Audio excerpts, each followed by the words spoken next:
Dear participants, welcome to 5th International Congress on Human-Computer Interaction Optimization and Robotic Applications. The symposium is organized by Tokat Gazi Sultan University from Turkey and National Technical University, Kharkiv Polytechnic Institute from Ukraine. The symposium is technically sponsored by IEEE Turkey section. Thank you for your scientific contribution and support to the symposium. Let's start the session if you want. First paper belong to Dear Degala.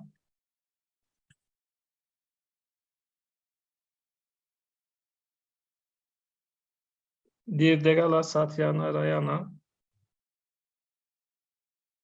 Yes, I'm available, Doctor. Okay. If you are ready, you can start your presentation. Yes, thank you very much. Please, you have 10 minutes. Okay, I'll try to finish. So, this is visible on my screen? Yes. Thank you very much. Good afternoon, everyone. My name is Dr. Degala Satyanarayana. I'm Associate Professor in College of Engineering at the University of Brahmi, Oman. So one of my paper has been accepted for the oral presentation at the HORA 2023 conference. This paper name is a method for path identification of wheel robot using UH ultra high frequency RFID technology. So the presentation outline is as follows, like give some introduction about the robotics, and then just the previous works done on this works, and the proposed method for this paper has also been presented in this presentation, and the algorithms are given, provided, followed by the conclusion. And here the robotics involved in the design, construction, and operation of the robots. Actually, the robot play important role in the society because everywhere the people are using these robots in the coming time. And actually, these days, the artificial intelligence and robotics has become a popular area because of its vision in the world. Actually, the robots are developed to solve many problems in the current situation.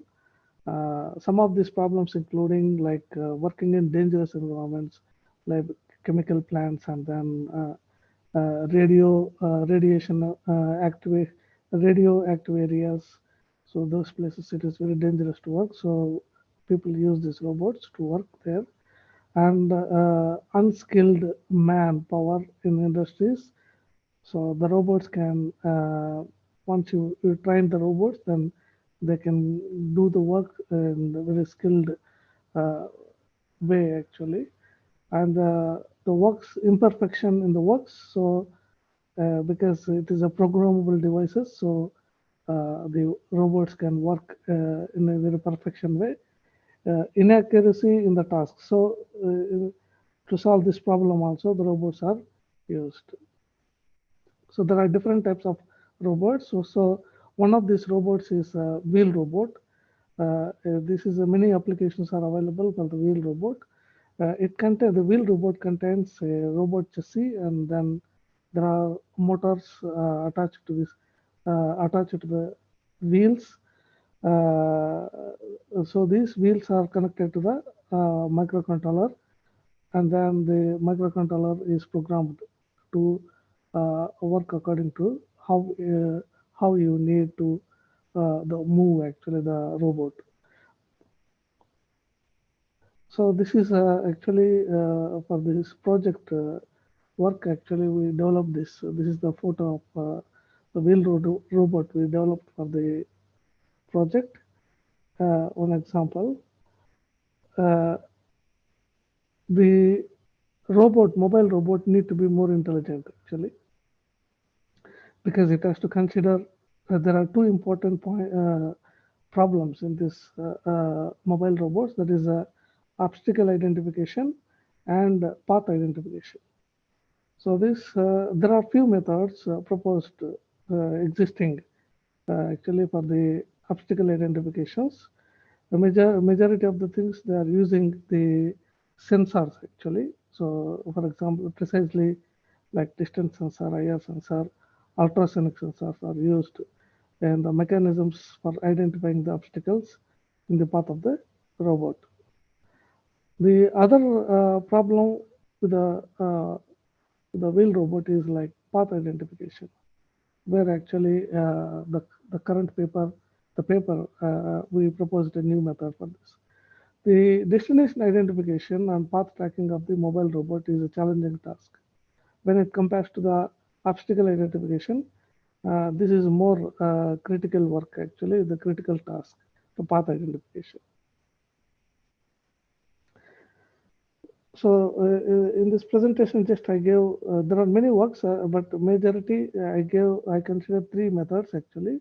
One is on the tracking of autonomous mobile robots. This work has been proposed, but actually they use the coordinate geometry to identify the future coordinate or the new coordinate.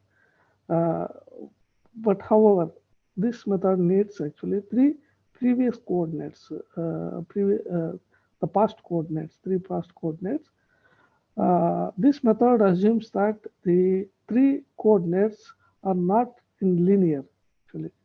So if they're in linear, it does not work. So that is a limitation of this proposal. There is another proposal actually made that is also using RFID method. Actually, the method was developed for warehouse automation. That is like placing the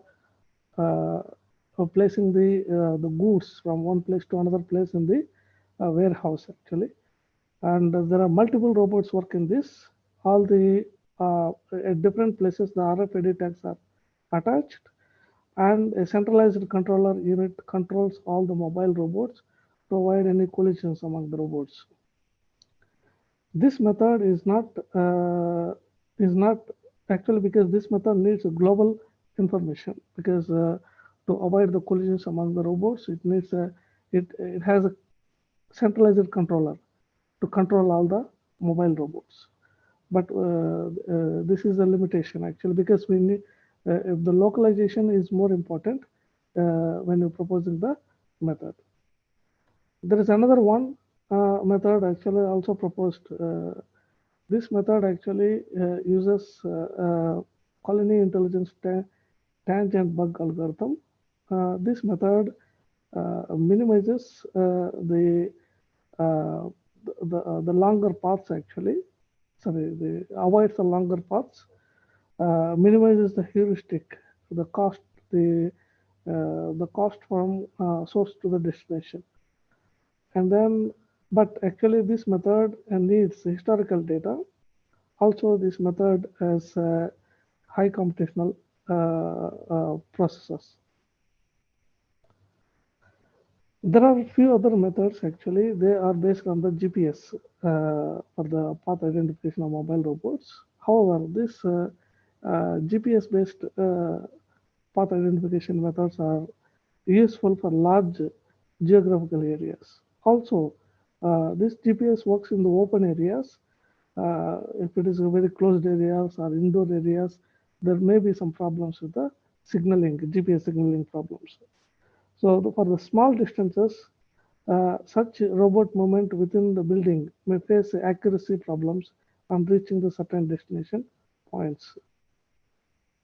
So non-GPS based methods did not provide an efficient and complete solution for reaching the destination, because there are methods actually, but it is a part of a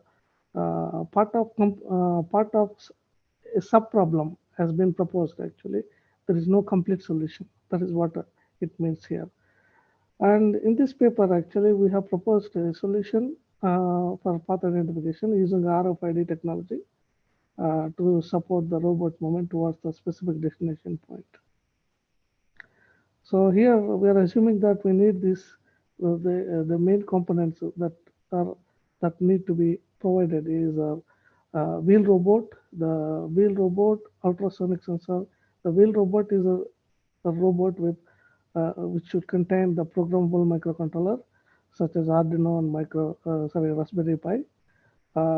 Also, the ultrasonic sensor is needed to avoid any obstacles on the path actually, and ultra high frequency RFID reader in the active RFID reader, which reads the radio signals from the RFID reader. Here we have used the ultra high frequency because we need for longer distances actually, minimum 5 to 6 meters of distance, and then the RFID tags which are detectable by the RFID reader. The proposed method has different some stages of steps actually. When the robot wants to move from source to the destination, then first it has to identify the distance matrix.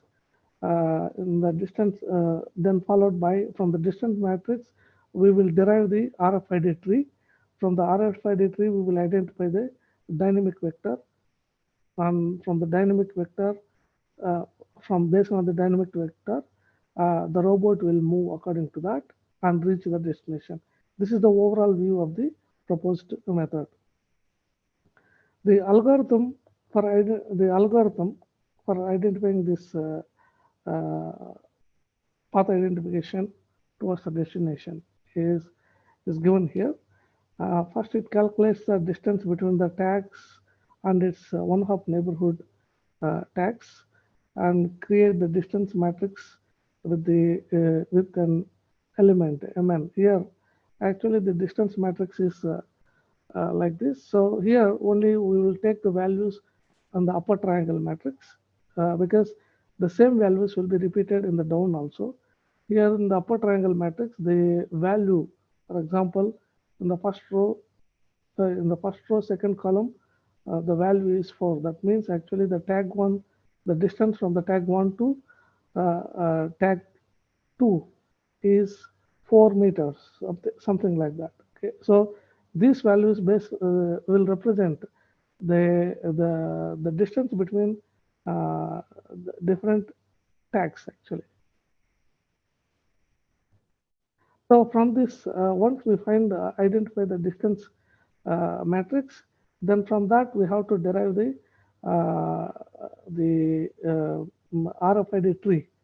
This RFID tree will take the root node as the initial tag. Where the initial tag here is the one which is closest to the current position of the robot actually. So from that we will take as a root tag, and then from that we will derive up to the leaf tag. The leaf tag is the goal tag here. So here we will see the goal tag is tag 10 actually. The root tag is tag T1. So that means when the robot wants to move from T1 to T10, so these are the different the paths available in the RFID tree. Once we identify the RFID tree,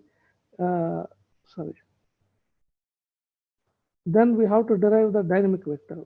The dynamic vector is the sequence number of which has the least cost from the tag from the root tag to the leaf tag. So there could be multiple routes. Here we can see there are multiple routes from T1 to T10. So we will we will have to select the low cost path from T1 to T10. That is called the sequence number.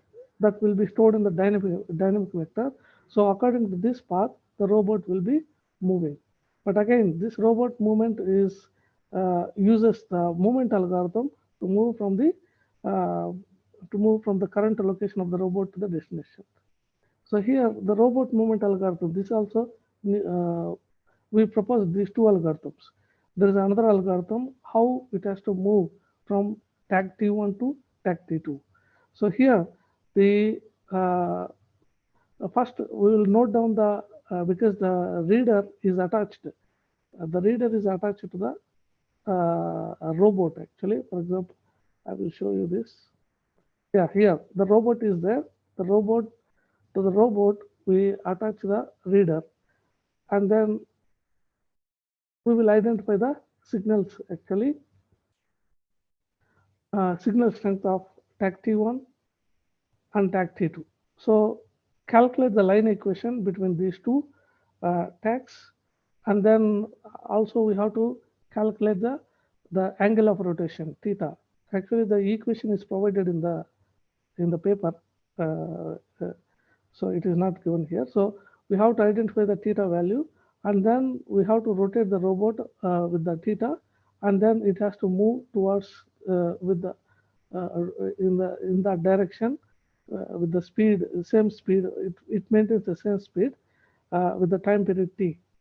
And then after reaching some point with the time period t, we have to note down the signal strengths of tag T1 and tag T2. That we call it is a new ST1, new ST2. Then we have to compare actually the signal strength of tag T2 should be greater than the old signal strength of tag T2, the previous values, because in the beginning we have noted down the signal strength. And also the new signal strength should be lesser than the old signal strength tag T1. Then if these two conditions are satisfied, then we say the robot is going in the right direction, and then we say the current ST2 equal to new ST2. And then when this process need to be repeated, and then when it reaches the new ST value, signal strength is more than the actual the maximum tag signal strength, then we should stop this, and then we should say that we have reached the destination. Otherwise, the same process need to be repeated. The robot need to be rotated with the angle of theta that already we discussed, and then there is a trade-off between the time period t and the accuracy of the movement actually. Here A is proportional to 1 by t, because actually the accuracy is, if the time period t is smaller value, then the accuracy will be increased, because sometimes you may go in the wrong way. So if without observing whether the robot is going in the wrong way, then if you are increasing the time period, then the accuracy will be decreased. That is the meaning of this statement. And we have done the initial value, some simulation results that actually we have taken the scenarios, two scenarios from the NS2, and then we have done the programming in Python, and then we have done some plottings actually for this one. We have taken different RFID reader ranges, and then we have identified the number of RFID tags comes under each of these ranges. So from this plot, we observe that if the range is increased, the number of tags are increased. This plot is for the another scenario. The same thing here also. The number of tags are increased with the RFID ranges. The RFID reader range is increased. And then we have calculated the average distance value between the RFID tag and an RFID reader. The average values are calculated. We have seen that if the ranges are increased, RFID reader range is increased, the average distance value also is increased. This is for the first scenario. This is for the second scenario. We plan for the future work. Actually, that was done only the simulation part. We want to do this work with the a real robot, and then real we want to implement in our university the real values actually in the same building. With every office should be attached the tag, and then we will try to identify the path from the current location of the robot to the specific. For example, if the robot wants to reach some specific faculty room, then how it will go. This is actually our objective. The tracking of, as a conclusion, the tracking of current position and path identification of mobile robot is a significant issue. A review on path identification methods are presented in the paper, especially in the section 2 literature review. We have presented all this review, and then paper includes the new contributions on path identification of mobile robot, one algorithm, and also RFID technology. The mobile movement algorithm also is presented.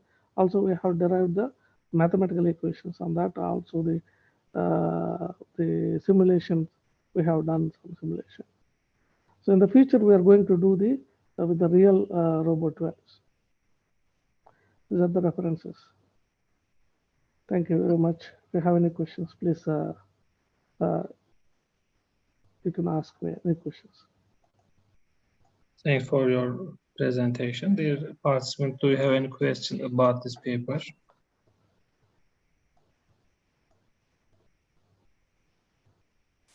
Okay, no question. Thank you again. I wish you success, dear Degala.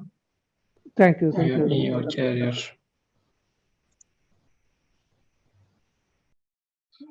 Dear Lujuba Isakko, are you online? Lujuba Isakko.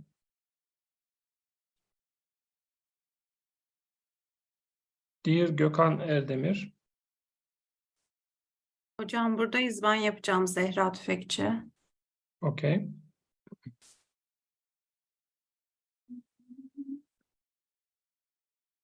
Presentation.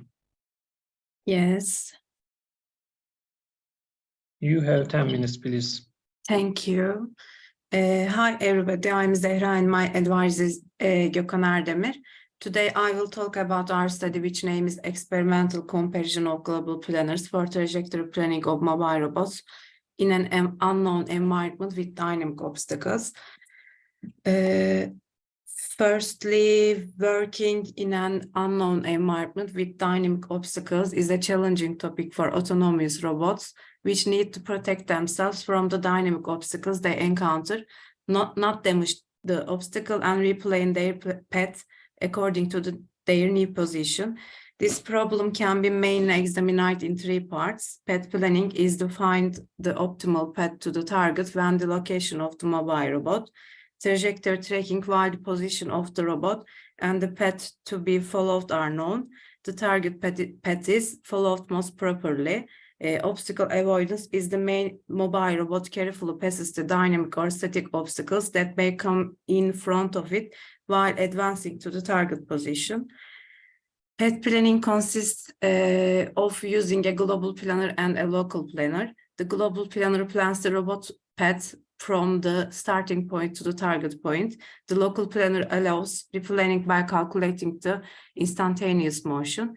In this study, the performances of global planner, carrot planner, and Navev and ROS planners in ROS package in 2 different mazes with dynamic obstacles are examined. The durations from the start to the goal point in the 2 designed environments were determined for each global planner. These are the unknown environments of different sizes. The main robots makes the path planning from the starting point to the destination point. This is the tools we used in our study, ROS Noiting and Ubuntu, ROS Move Base Package, Gazebo, Arvis, Slam, Turtlebot 3, and LiDAR sensor.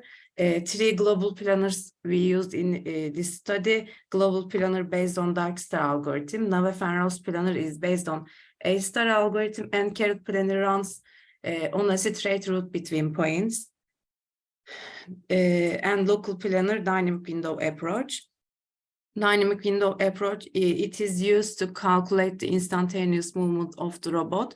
DVA calculates the dynamic window, which is the range of possible movements determined by the robot characteristics. DVA calculates position and stance after estimated time, assuming constant translation and angular velocity in the DV. It selects the translation and angular velocity with the smallest cost value from all possible path costs, which are calculated by the cost function. When the sensors detect the obstacles that are not on the known map, may hinder the mobile robot from moving along the optimal path, the robot should apply DVA to plan the local path. Dynamic obstacles. In this study, 2 TurtleBot 3 burgers were used in addition to the main robot as a dynamic obstacle. Obstacle robots move randomly on the map without hitting static obstacles according to the information they received from the LiDAR sensor.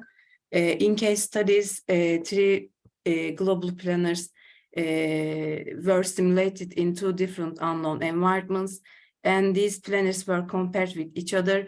DVA was used as the local planner for all global planners. This is the global planner for the first map. In the first picture, we can see the path planning made by the robot from the starting point, and the second picture shows the main robot's new path to the target point by avoiding the obstacles. This is the main robot. This is the obstacle robot. This is the global planner for the second map. In the first picture, we can also see the path planning made by robot from the starting point, and the second picture shows the main robot's new path to the target point by avoiding the obstacle robots. And this is the another global planning, now FN ROS planner. Now I found ROS planner for the first map. In first picture, we can see the path planning made by the robot from the starting point. And also second picture shows the main robot's new path to the target point, avoiding the obstacles. This is the second map for the Navefan ROS planner. In the first picture, we can see path planning made by the robot in red line from the starting point, and in the second picture shows the main robot's new path to the target point, avoiding the obstacle robot. This is the third global planner, Carrot planner. In first picture, we can see the path planning made by the robot in the starting from the starting point, and in the second picture shows the main robot new path to the target point or avoiding obstacle robots. And this is also second map for the Carrot planner. We can see path planning made by the robot from the starting point, and the second picture shows the main robot's new path to target point by avoiding the obstacle robot. In conclusion, according to simulation results, it can be seen that Navefan ROS planners performed the fastest result in both test environments. However, all planners should be tested to come to a definite conclusion in more complex environments with more dynamic obstacles. That's all. Thanks for listening to me. Thank you for your presentation. Dear participants, do you have any question about the study? Okay, no questions. Thank you again. I wish you success. Thank you. Next paper belongs to dear Muhammed Tariq Yasin.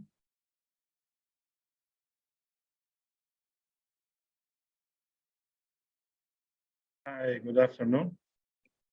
Good afternoon. Is it okay now? Okay. Can You I start? Yes, you can start your presentation. You have 10 minutes, please. Okay, thank you very much for having us in this conference to present our work, Smart, Eco-Friendly and Low-Cost Farming Control System, which was done by Fawaz Abdullah, Mohammed Yasin, and Yazin Shid.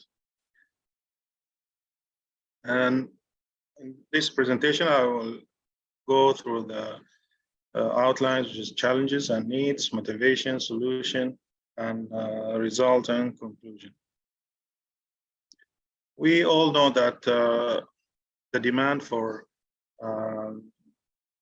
new products is increasing, and we can see that the population is increasing by the UN declare about 25% by 2050. And roughly about 70% of the world population will be in the urban areas by 2050. Income for the people will increase as well, especially in developing countries such as my country, which is Iraq. And food demand will increase as well in 2050. On the other hand, there will be a problem by reducing of using water because of the 95% of water will be salted water, and the arable land will be also reduced to produce a lot of products. Finally, the pollution will increase due to using a lot of machines and different things. So this is all of these reasons that give the motivation to find a new way to have a new system that has the ability to manage all resources in the farm, and at the same time this farm will be far away from the city center, and will have accurate and good management. On the other hand, will be the cost will not be that high. So this is the motivation that all people trying to have a system that has the ability to produce this kind of management for the farm, to increase the efficiency of the farm, at the same time reduce the pollution and use sustainable energy sources. So at the end, this will increase the efficiency, the overall efficiency of the farm. So there are many solutions supported by technology. Every day we have a new technology that will support this kind of sources. So we have big companies trying to invest in this technology to provide like in communication and electronics, and we have this big revolution in the communication and using electronic circuit.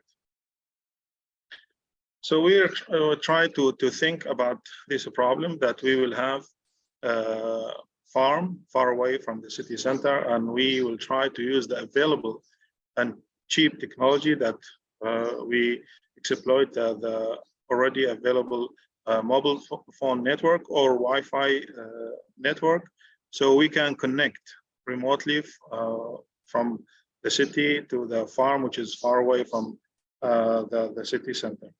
And then we try to monitor the parameters that we are looking for. So we can manage, and at the same time we can control if we have the ability in our system to control some parameters to keep everything under control.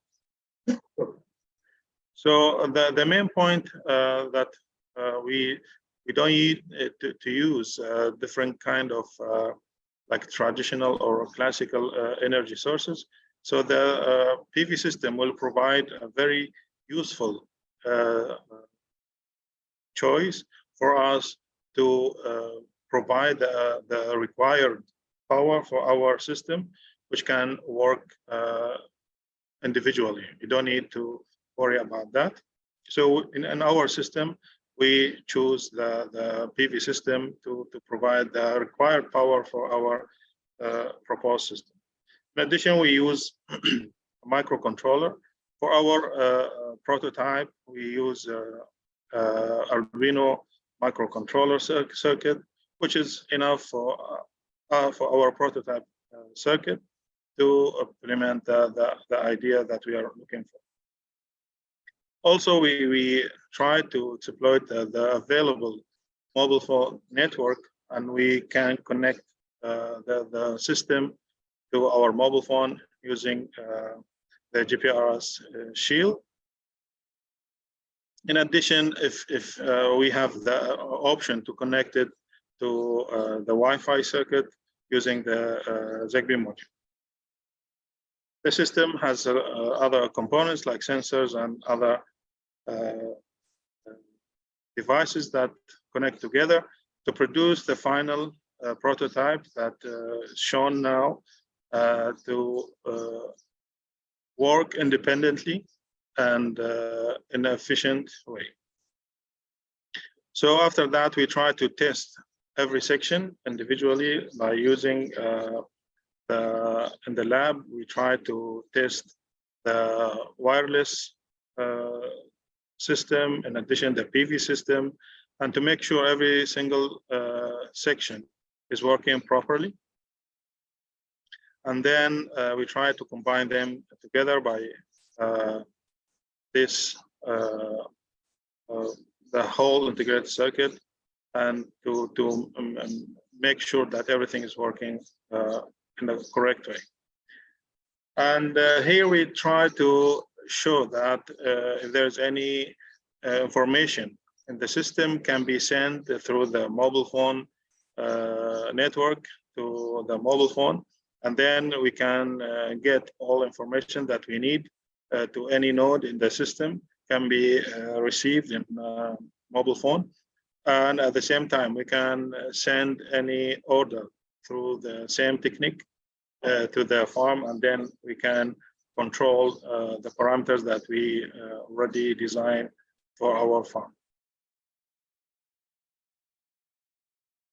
You can see here that we have this monitoring for a period of time, monitoring for the temperature, monitoring for the power, the used power in the system, and the working period for the water pump.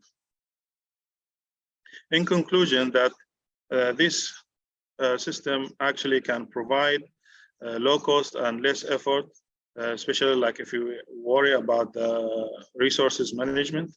Important thing also, it's eco-friendly, that we use renewable energy to provide the power to reduce the load on the main grid. One of the important things for this system is upgradable, that can be flexibility to improve, to move it to a larger space.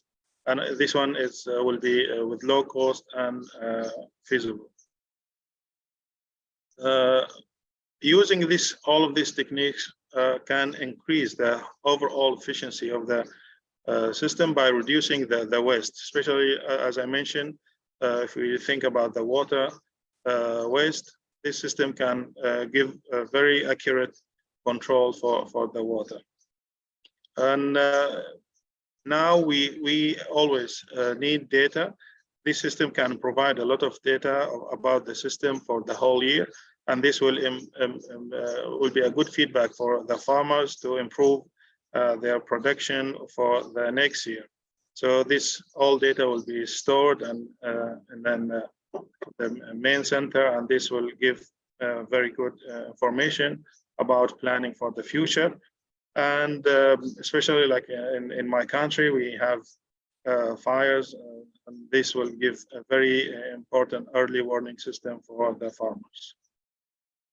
For the future suggestion for this kind of system, this can be improved by adding other sections that can manage the farm, especially for fertilizer, pesticides, and monitoring. In addition to for large areas, we can use the drone to improve the monitoring system for the system. As I mentioned at the beginning, by the UN plan announced in 2015, that Earth has all the resources we need to achieve the goal. However, we need to handle them wisely and accurately. Sustainable, advanced technology-based farm is not an option, and nowadays it becomes necessary. Thank you for your listening. Thanks for your presentation. Dear participants, do you have any question about the study?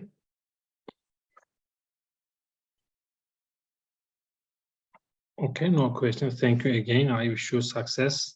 Thank you very much. Dear Muhammed Tarık Yasin. Dear Nurazi Ahtul Hidayu Kamaruddin. Yes, I'm here. Okay, are you ready to present? Yeah, I'm here. Can I start to share my screen now? Yes. Okay. Wait a while. Okay. Now you can You can do it. Sure. Okay, wait. Okay, all of you can see my screen, right? Yes. Okay, so can I start now? You have 10 minutes, please. Okay, thank you. Good evening, everyone. Today, my name is Dr. Noraziatul Hidayu Kamaruddin. I'm from Department of Multimedia from Faculty of Computer Science and Information Technology, Institut Tun Hussein on Malaysia. I would like to present for our researchers technology acceptance model for mobile durian plantation apps, which called the app's name is Pro Durian. The analysis is done for Malaysian farmers, and my paper ID is 74. I would like to highlight my researcher's name, which is my undergraduate student, Ms. Aima Yusof, Dr. Zuraidin Safar, Professor Dr. Abdul Samad Hassan Basari, and Mr. Hatta Hussein from the Agriculture Department. Okay, so this is the content of my presentation. Start from introduction, problem statement, methodology, results, and discussion. Actually, what I would like to highlight on my presentation is actually we try to apply the concept of mobile application, but then focusing on the agriculture. Okay, and we want to find out what is the expectation and how is the perception from the farmers, especially in Malaysia itself. But then we just focusing for the durian plantation. It's a fruit. I'm not sure either that most of you have tasted the king fruits called durian here. Have you all tasted the king fruits durian? Not yet. Maybe if you ever have a chance to visit Southeast Asia, it is very popular in Malaysia, Thailand, and Indonesia. Okay, so we want to find out what is the existing gap that happened between the farmers and how that they can implement with the technology adoption in order to find out what is the idea that it can reduce or giving any kind of impact to the production rate of the crops, and also either it can hamper the productivity of the whole nation as farmer, or always that rely on the traditional methods, because somehow what we can know from the analysis that we done, most of the farmers complain about the animal threats that affecting to their production of crops from the plantation. So we want to find out what is the problem, either that we can adapt with the technology, either we can implement with the technology and then let them adapt with those technology and get some kind of good productivity lah. Okay, so from based on the research that been done by other researchers, they just implement the concept of mobile application for the farming just only to give information. This is what we done. Been done by other researchers from the whole, from the worldwide. In year 2017, from Ousu et al, they just come up with the application to develop on agriculture market informations, and then increase adoption of proper farm practices. But then what my students did for this, as an undergraduate project, she managed to implement with the image processing to embed together with the mobile application in order to identify in case any kind of animal threats in especially attacking to the plantation of durian. So after she did the project, she need to find out either that the farmers able or not to use those kind of application, because normally, as I mentioned just now, most of the farmers here in Malaysia, we still relying on the traditional method of way whereby they're not involving any kind of technology, especially on the mobile applications. So this current analysis, what we have done, we try to utilize the concept of questionnaire, and then we focus on the pro-durian mobile image identification and animal threats for the durian farming. So because what we expected is because mobile-based platform is easy to be used, it is accessible anywhere. And I think most of us have smartphone and we are utilizing the mobile application at most, right? So the mobile application also can be used as offline for local farmers, and it is considered as essential to take with you everywhere. This is what we find out from our preliminary analysis. So this is the research on the technology acceptance for the mobile farming application, which done by one of researcher from Pakistan, whereby he analyzing, okay, from Mr. Han in year 2022, analyzing that the ICT-enabled agricultural acceptance among the farmers. Okay, so what that he find out from the analysis, those applications that exist in their home country manage to get information regularly. This is the good things which implement the concept of technology acceptance model and easy to collect information, whereby it has specific survey information. They can do market situation studies, and this is considered like a one cycle, which is really good for the farmers. Okay, then the methodology that we conducted, as I mentioned just now, we use the concept of online questionnaire, whereby as my student already come up with the project and she managed to complete it during the undergraduate project terms, she find out what is the acceptance, before and after. So what after she already did with the project, she come up with the questionnaire and then distribute the questionnaire through the Google Forms, whereby it should be under online. So the questionnaire is designed with two sections. One is on the demographic section, which is to find out the participant demography. And then another one is to get out the knowledge and then to understand the knowledge of the participant about the recognition process, image recognition process, because most of us, most of the farmers, maybe some of them is IT literate, but then some of them may be not IT literate, which is like either they are having knowledge what is image processing. If we talk for the IT person, they normally knows what is image processing, but then if we're not talking with those IT person, maybe they are not really have the basic understanding what is image processing. So from there, we can get the opinions of the farmers, and then from there, we can know how is their knowledge about the image recognition, either it is helpful or not, for them to track the image of animal concurrently when they use the application.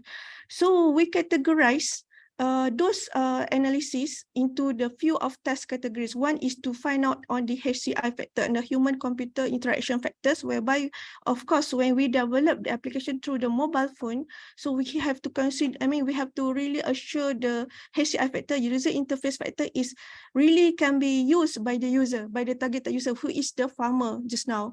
So we need to check on the confidence score about the image processes, image processing on the animal image, how much is the accuracy, the functionality for image slider, the image recognition module, alarm detection, information module, and also the exit application. So this is the test category part that we include inside the questionnaire.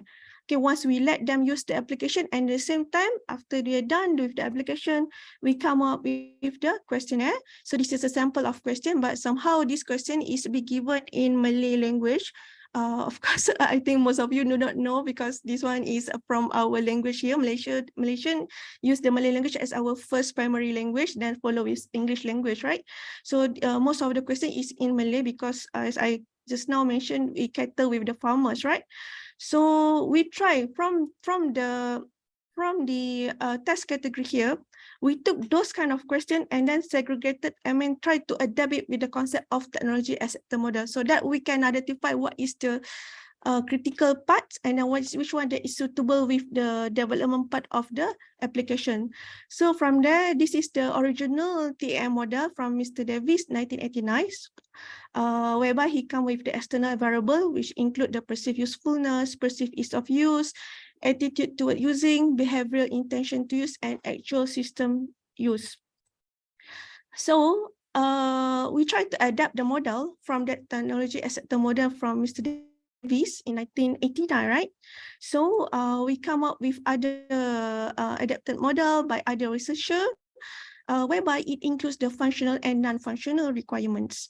Okay, so after that, what we try to implement, the concept of functional and non-functional requirement, because inside functional requirement, we are checking on the autonomous system and the user interface.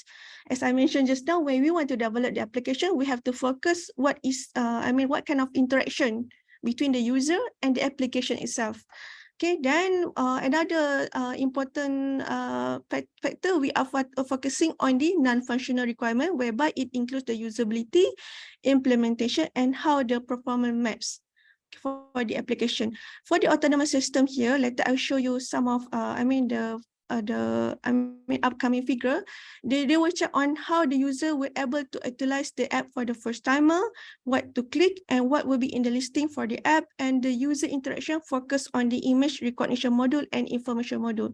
So for the TAM model just now, technology accelerator model, we come up with our model here, whereby it integrate together with the concept of mobile farming image recognition, whereby this is the the whole diagram here. It integrate with the ordinary TM, but then we include with the functional and requirement and non-functional requirement with some of other parameters, which includes on autonomous system and user interaction for a functional. And for non-functional, we focus on usability, implementation, and performance. For the middle circles here, it actually reflect with the parameters over here, whereby for image recognition module is related with the user interaction, and for autonomous system is on the menu for clicking. And for the usability, focus on easily understood language. Of course, when we want to develop, we have to know who is our targeted user. And at the same time, either they can understand or not the type, the kind of language that we want to include inside the interaction of that mobile applications. And how is the implementation for the loading of information? Either it can be respond promptly or not. Okay, how much seconds that be taken? And as I mentioned just now again, timely response. It should be accordingly. How many seconds when you click this, when you click certain button in the application, is it that they can come up with the application? Come up with the button interaction in fast or slow? Okay, so it should be timely response. So from the analysis here, based on the questionnaire, we have got some, very good result, whereby most of the, the farmers, even though that some of them may have their own farm, or maybe they are utilizing some of other farmers' farm in order to plant the durian trees, and getting the crops from there. But then most of them say they are agreed. Okay, they are agreed that they need to find out the app that could denounce image of wild animals.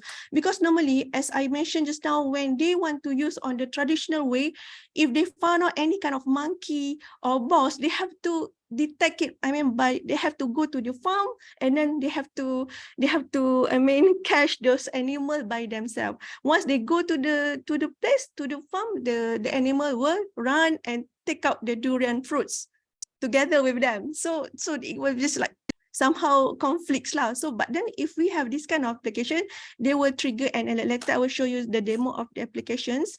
So most of them said they agreed to use the applications, which is like considered like it is considered useful for them. And then they do also agree that they found that the image recognition apps give good use, which is highest respondent. Okay, then from the here, this is a sample of results that we got from the questionnaire. Most of the participants were found to be interested in the application, including those that do not own a farm. Therefore, the Durian Farm Tracks application brings benefit to the user. So from the beta testing that we have conducted, shown that the significant result as the scale given by those are between 3 to 5, which is most of them passed evaluation in terms of the interaction of the user interface. Okay, the section design here, the scale given by the set are also between 4 to 5. This demonstrates that the application design is appropriate for the user use. Okay, this is consider very, very good result because somehow it's not that like when we want to implement with the image processing together with the mobile application and cater with the normal traditional farmers, some of them may don't want or may want to use. Because as I mentioned just now, most of them, some IT literate is maybe very less, but then maybe they know, but then they are not really assured. Okay, the confidence level not very assured. So from the conclusion that we got here, we can say that the technology acceptor model can be accepted, okay, for the use on the mobile farming or agricultural application, and also whereby it also can help us to find out, to improve the understanding how that we can relate the technology acceptor model from the analysis in terms of improving the application for the user interaction, audio and visual, and also the basic element to deliver the mobile content for the app's user. Therefore, that we have to ensure all the requirements shall be achieved whenever that order that we want to develop the application. So this is all for now. Just only thing that I want to demo the application because somehow I just want to share because this application actually I have come up, go for the invention here in my university and managed to get a silver award. So this is a part of prototype the recorded prototype from my students. This is the monkey. So this should be the trigger alarm when they detect the animals. Okay, so this is another types of animals. This one boars. This is a kind of animal threats for the durian farm especially. Okay, this is the application which is written in Malay Malay language. Okay, so I guess that's all for now. Is there any question from anyone? Thanks for your presentation. Dear participant, do you have any question about the paper? Okay, no question. Thank you again. I wish you success in your career. Okay, thank you very much. Thank you. Dear Ali Gafail. Yes. Okay, are you ready to present? Yeah, I am here. Okay. Sorry, you can start your presentation. Sorry, I have a question. Dear Lujuba, you can present it's a question. End of the session, okay? Sorry, I have to present a paper, but I think that I have been skipped because I had some issues in connections, so I was able to connect. Okay, okay, no problem. Okay. I'm Lubezako. Should be the second one, I suppose. Dear Ali Gafail, you can present. Okay. Hello, my name is Ali Ghafail. I am a final year mechanical engineering student from Bahrain Polytechnic. Today, I am going to present my final year project, which is under the topic of design and development of 3D printed based magnetic coupling system for an autonomous underwater vehicle. This project was supervised by Mr. Iftikhar Ahmed. The contents of this presentation will include describing the aim of this project with the objectives, providing a theoretical background regarding the whole topic, and illustrating the processes that were followed to complete the project. This research is regarding the design and development of a magnetic coupling structure that can be implemented inside an autonomous underwater vehicle to operate the vehicle in water sources without issues. The main issue that encounters the robots sold in the market that they are using teeth coupling. With teeth coupling, there is an issue that the shaft of the motor is required to be connected directly to the whole system, which allows water to enter inside the pipe, which will cause the internal electric circuits to be destroyed. This type is called the contact-based vector thrust transmission. However, there is a solution to overcome this issue, which is by implementing a magnetic coupling system that will transfer power from one coupling to the other coupling while having a distance by contactless vector thrust transmission. As it was mentioned before, the aim of this project is to solve the water leakage issue by implementing a magnetic coupling structure. The objectives of this project was to design and development a magnetic coupling structure, design and development of an autonomous underwater vehicle, testing the prototype in a lab, and a water source. There are multiple applications of the autonomous underwater vehicles that can benefit multiple aspects in the human world. Firstly, it can be utilized to discover the hidden portions of the oceans that cannot be accessed by the human due to the harsh environment there. Also, the light cannot illuminate these portions, which would be very difficult for the human. Secondly, studying the different species of the water creatures that cannot be accessed by human also due to these creatures being dangerous. Finally, failure pipe sensing. These robots can be used to detect failures in pipelines, which would prevent risks happening from these pipes that transfers oil, gas, sewage treatment plant waters that can be an issue for residential areas. In this page, it is evident that the difference between the teeth contact-based couplings and the magnetic couplings is evident. As it was mentioned, it needs the full connection, whereas the magnetic couplings can operate with an isolator between them contactlessly. In the beginning of the initiation of the project, the designing process was the main task, as all the processes will be relied on this section. In this page, the detailed CAD design of the autonomous underwater vehicle with the magnetic coupling structure is evident, and it contains multiple components, which are the magnetic coupling structure holders, the magnetic couplings, DC motor, PVC pipe, propeller, bearing, shaft of the bearing, and the cone. Multiple parameters was used to complete the design, such as both magnetic couplings have a distance between them, which was 7 millimeters to 10 millimeters, which was the optimum distance to operate with maintaining acceptable efficiency of power transmission. The DC motor had a specification of 12 volts and 5 amps.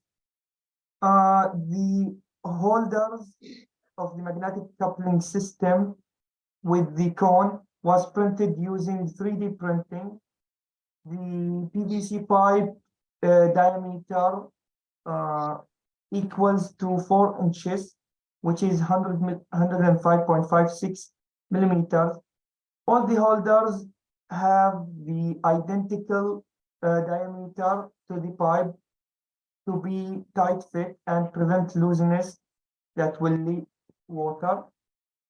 The cone was designed as this shape to reduce the resistance of motion under the water to meet the requirement of aerodynamics. Finally, the propeller has a diameter of 57 millimeters, and this propeller will be used to generate thrust force that will push the robot in the water. These are the parameters that were discussed. Additionally, each magnetic coupling has 8 magnets, with each magnet being 5 millimeters in diameter and 10 millimeters in length, to provide magnetic force that will result in generating thrust force. manufacturing section. There were two approaches used for manufacturing the prototype, which was the machining process to manufacture the magnetic coupling housing. The material used was Teflon. This material is lightweight and it does not absorb moisture, which is considered perfect for operating under the water. And the 3D printing process, which was used to manufacture the coupling system with the cone, as it produces lightweight components and it is easy to manufacture complex shapes that will save time instead of going for a conventional machining processes. Assembly. This image illustrates the assembly steps that were followed. Firstly, the two holders were connected with each other, and the DC motor was inserted between them with the magnetic coupling. Secondly, the intermediate connector was connected to the previous structure. For the third figure, the rest of the structure was connected, including the other magnetic coupling, propeller holder, pins, propeller, shaft, and the bearing. Finally, this structure was implemented inside the robot, and it was sealed from the edges with silicone to prevent water, and the 3D printed parts were sprayed with a waterproof spray as these printed parts may leak water. Testing. There were two testing approaches used for this project, which are in a lab and in a water source. The testing in lab was successful as the magnetic structure, magnetic coupling structure, worked with a range of RPMs to determine the appropriate values of voltage and currents that must be supplied to the motor in order to provide us with the best thrust force. Secondly, the autonomous underwater vehicle worked in a water source. It was observed that the magnetic coupling structure worked under the water for more than 1 minute, and it was not leaking water from this side. Therefore, it can be considered, the concept can be considered as completed. For the testing of the autonomous underwater vehicle, it was working successfully. However, it was not working with the desired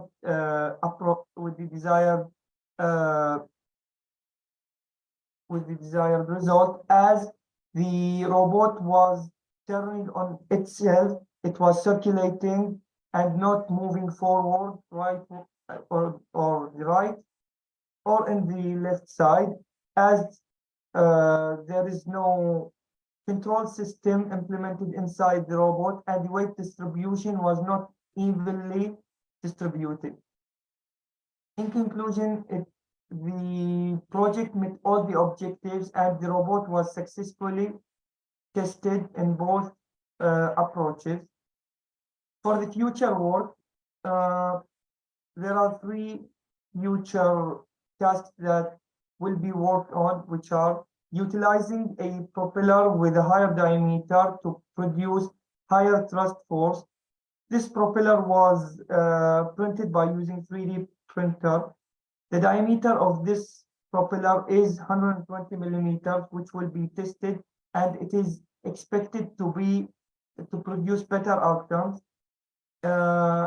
Connecting a control system to avoid misalignment between the magnets, and as the magnetic couplings have high number of magnets that has a high probability to lead to misalignment.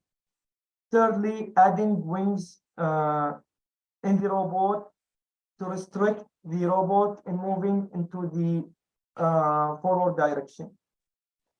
Thank you for listening to my presentation. I hope it was enjoyable. I am delightful to receive all your questions. Okay, thank you for your presentation, dear participant. Do you have any question about this presentation? I have a question. Yes. Okay. How you select the magnetic values, and how can be you sure about without sliding? Magnetic what? Magnets. Okay. Without what? How you select the value of magnets? Value of magnets. You Yes. mean the dimensions of the magnets? Yes, that's right. There are like there is a matrix for selecting these magnets. First, the price of these magnets was feasible, and they are powerful as we conducted the research to see what the magnets that can be used to be applicable in this case. And we had two options, which are using a 10 by 10 mm magnets, which will be better than these magnets, and using 5 by 10 millimeter magnets. However, the 10 by 10 millimeter magnets was higher in price. It was not available everywhere, and it was not we ordered them, but they arrived late. So we can say that the aspects that was selected for these magnets: price, availability, magnetic coupling force, potentiality to be implemented inside the magnetic coupling, as the magnetic coupling diameter is 45 millimeter. So 5 by 10 millimeter would be the optimum for this case. However, we have ordered the 10 by 10 millimeters magnet, and we are planning to use these magnets to observe the difference between the two operations. Thank you. Have I satisfied your question, or you need more clarification? Thank you. Okay. Okay, another question. The participant, do you have any question? Okay, no question. Thank you again, dear Ali Gafail. I wish you success in your career. Thank you. Next paper belongs to dear Ekrem Ayaz. Yes, I am here. Are you ready to present? Okay, yes, I am present. Now I am starting. Okay, you have 10 minutes, please. Okay, 1 minute. Our topic is the usage of, firstly, greetings from the Turkey, and I am Ekrem Ayaz from Erciyes University, Mechatronics Engineering Department. My supervisor is Erdem Aslan. The topic is about the usage of force-controlled delta manipulator for composite hand layup fiber placement process. Our main objective is new, simple, cost-effective method assessment for composite manufacturing process with the help of Delta robot for experimental researchers. Basis technique of idea, hand layup process, and the top-level technique of idea, automated fiber placement and automated tape layup machines, which consist of 6 or 7 degree of freedom robots. The hand layup method diagram is the left upper side. Here we have a mold and rollers, which press the fiber leaves, and between the mold and fibers, we apply the resin or epoxy gel to combine fiber leaves. And the left side of the screen is Delta robot. Upper side is our diagram for calculations equations of motions, etc. And another below the photo is 3D models, and the left below side our AFP machine, which is using in advanced manufacturing such as aerospace or automotive industries. There is using a serial type of robots. We have 6 degrees of on the robot and plus 1 degree below the system. The connection links of the idea, we have 4 legs in this paper, which has same degree of properties or important degrees. Delta robot, force control, AFP machines, hand layup, and mixture of these, we can obtain composite product. The composites, these materials consist of fiber and matrix elements. When they combine together, they are showing their strong sides. Fibers provide strength and stiffness degrees. Matrix properties protects and transfers the load. All of combined composite materials eras creates a material with properties superior to either component alone. Hand layup technique is a common technique for fabricating composites, involves manually layering reinforcing fibers. First stage, preparation of the mold, clean, free of any debris or contaminants. 2, second, cutting the reinforcing fibers. 3, applying the resin. 4th, lay up the reinforcing fibers. And 5th, consolidate the layers.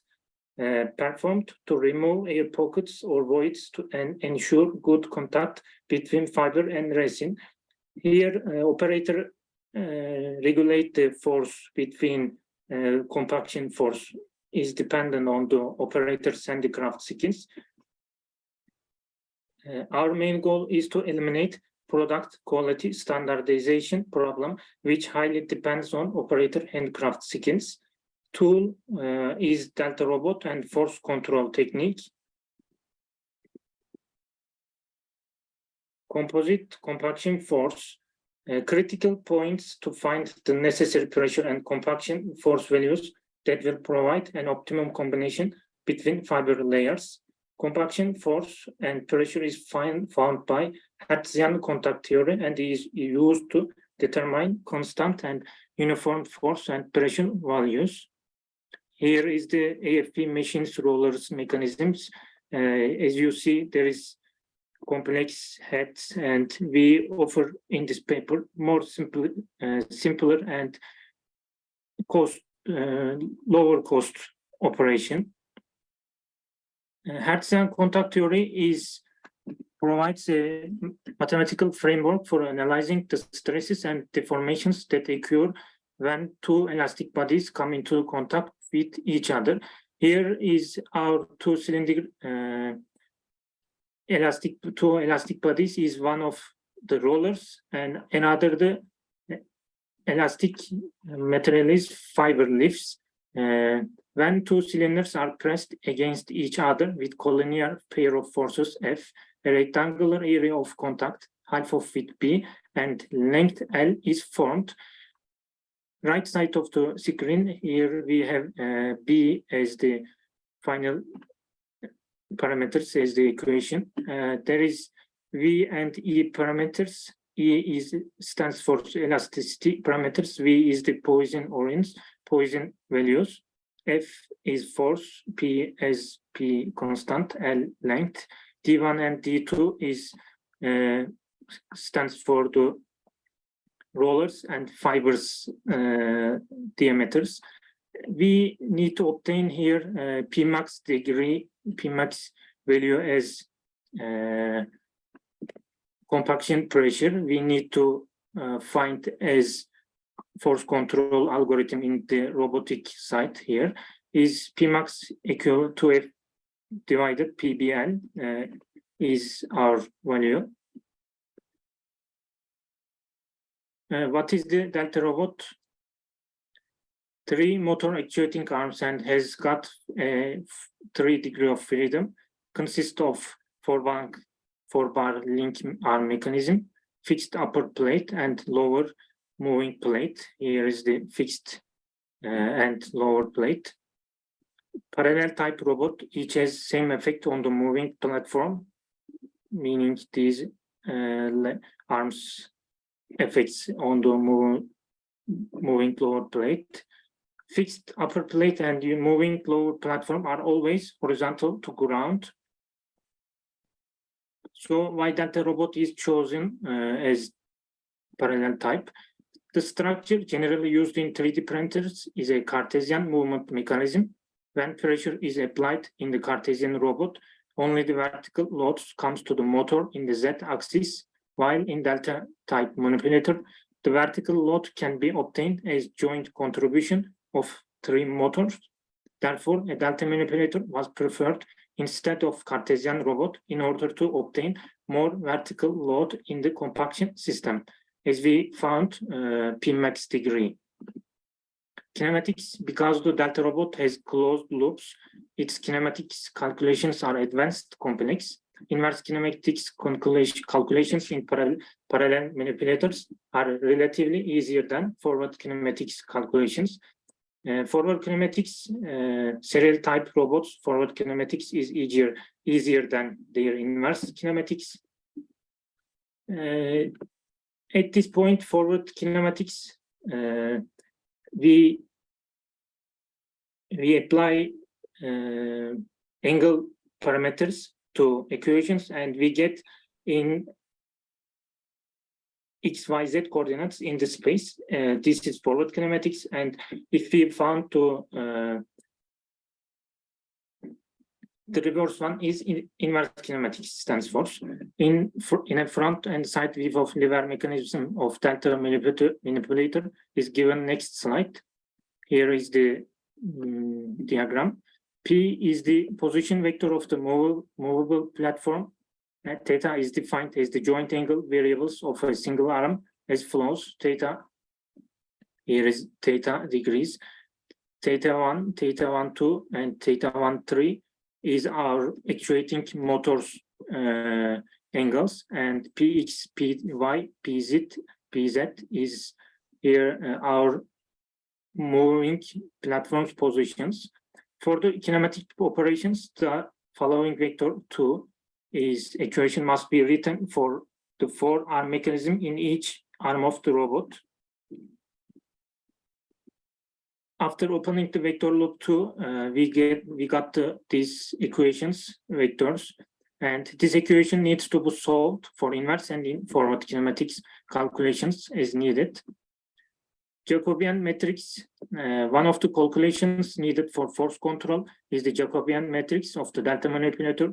The Jacobian matrix is actually a computational technique for conversion between joint velocities and effector velocities. However, when the same Jacobian matrix is transposed, it can also be used as a matrix describing the relationship between the joint torques and the forces produced in the end effector. And our Jacobian matrix we obtained here is showed in the below the slides. The dynamics, the general robot dynamics equation is presented below. M matrix represents n by n dimension manipulator mass matrix. The C represents n by 1 dimension Coriolis and centripetal acceleration matrix. G matrix represents n by 1 dimension gravity matrix, and the Jacobian transpose represents the transpose of Jacobian matrix. The main purpose of this equation is to determine the torque values that should be given to the motors in order to provide the movement under the determined dynamic conditions. Some of the torques given to the joints go to overcome the inertial forces, M matrix, some to overcome Coriolis and centripetal forces, C matrix, some to overcome the effect of the robot's gravity matrix, G, and the desired force in the end effector to obtain fiber compaction forces, which we find firstly Pmax degree in the compaction, Hertzian compaction theory, and we arranged it Jacobian transpose force, Jacobian transpose matrix. And here is we obtain our parameters to force control process. Computed torque technique was used to force control in this study. The forces to be applied to the composite mold are obtained according to the Hertzian contact theory. In general motion equation, mass M matrix and Coriolis C matrices can be considered ineffective since their motion velocity is quite low during compaction motion. So when this process is applied, the control law becomes to second below equation. Torques equals G matrix plus Jacobian transpose multiply F tip. In the literature, there are many structures in which force sensors are used for force control. However, since the data in force measurement is very noisy and force sensors are quite expensive, an open loop control structure is preferred in this study for simplicity and cost effectiveness. When calculating the effect of gravitational acceleration G in the control law, only the component in the z-axis direction is included in the system, because wherever the end effector is in the entire working space of the robot, the contribution to the control equation is only 0 in x-axis, 0 in y-axis, and minus MP in z-axis. MP is the weight of the moving platform due to the gravitational acceleration. Of course, the arms carrying the platform in different positions will create a different weight. That is, in addition to this term in the gravity vector, it is necessary to include the arm weights depending on the motion. This was carried out in order to both simplify the system and facilitate control, because the platform weight is relatively large compared to the arm weights. Such an omission will not pose a problem. Discussion in this study, the manual compaction force applied to the composite mold in the hand layup method is determined by the Hertzian contact theory, and this force value is planned to be applied in a steadily with the help of a force-controlled delta manipulator.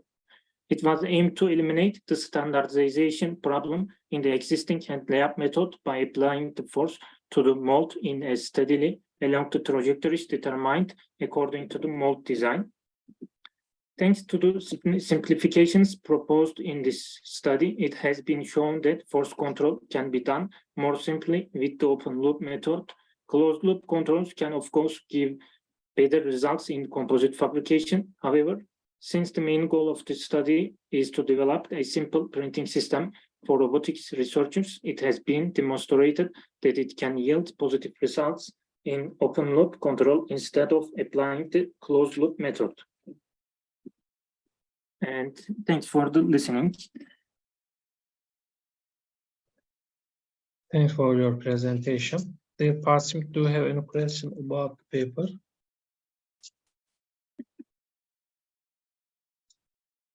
Okay, no question. Thank you again. I wish you success in your career, dear Ekrem Ayaz. Thank you.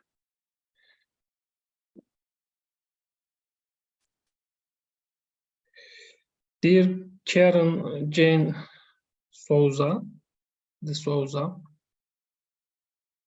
Dear Karen Jane De Souza, are you online?